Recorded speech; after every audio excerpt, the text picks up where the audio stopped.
Drawing conclusions and making inferences. Remedial lessons. Drawing conclusions means figuring something out for yourself. To draw conclusions, you need to think about what makes the most sense. Making inferences is using what you already know in addition to what the story says. Drawing conclusions and making inferences helps you understand a story better. As you read the story, think about what you already know in addition to what the story says. Try to figure out what the story means by thinking about what makes the most sense. The Hare and the Tortoise. The beasts of the forest had long argued about who was the fastest, the hare or the tortoise. So a race was arranged. "I welcome this contest," the tortoise said. The hare was harder to convince. "This is ridiculous nonsense," he said, but finally he agreed. Race day arrived, and the tortoise started down the path. "Run hard!" shouted the tortoise fans. The hare stood looking down the path. "Ridiculous nonsense," he muttered, and then he dashed off down the path. "Run hard!" shouted the hare's fans. The hare ran for a while and then stopped. He looked around, but the tortoise was nowhere in sight. The hare sat down and scratched himself. "Run hard!" shouted the hare's fans. "Let him rest!" shouted the others.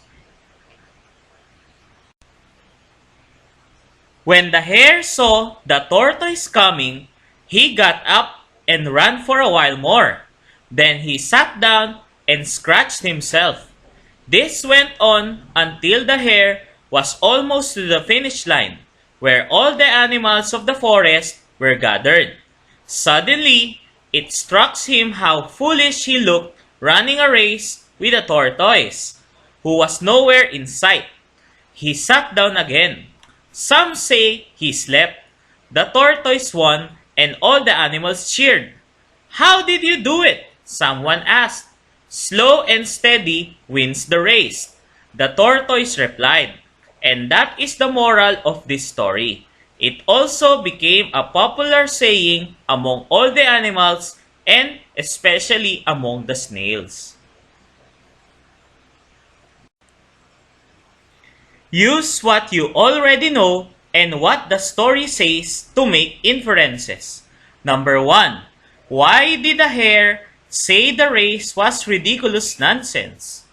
A. The hare did not want to be embarrassed if he lost the race.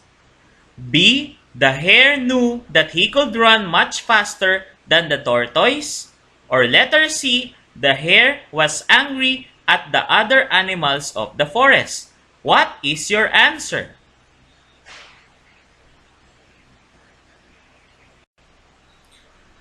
The answer is letter B.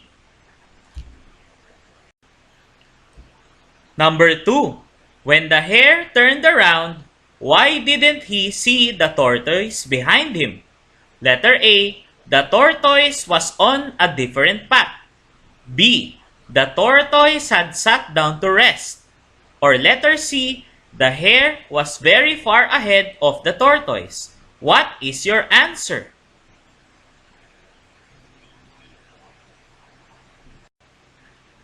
The answer is letter C. Number 3. Why did the hare keep sitting down during the race? A. The hare still thought the race was ridiculous. B. The hare could only run for short distances. Or letter C. The hare wanted the tortoise to win the race. What is your answer? The answer answer is letter A.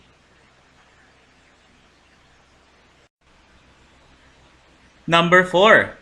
Why didn't the hare jump up and run when the tortoise approached the finish line? A. The hare was probably asleep and didn't see the tortoise. B. The hare made a wrong turn and the tortoise went the right way. Or letter C. The tortoise went so slowly that the hare didn't see him. Write your answer.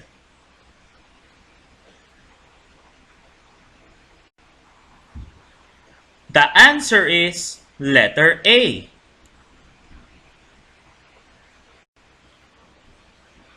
Think about what makes the most sense to draw a conclusion. The tortoise won and all the animals cheered. How did you do it? Someone asked. Slow and steady wins the race. The tortoise replied, and that is the moral of this story. It also became a popular saying among all the animals, and especially among the snails. Number 5. This is probably because A. The snails and the tortoise were good friends. B. The snails like the saying because snails are also very slow. Or letter C. The snails were smarter than the other beasts of the forest. Write your answer.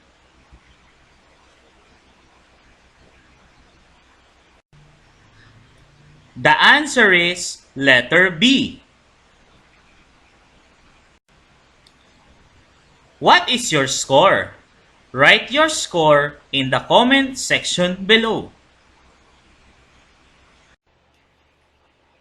If you finish our lesson today, please comment below for me to know who stayed until the end of the video. Don't forget to like, share, subscribe, and hit the notification bell for you to know if we have new lessons. Thank you for learning!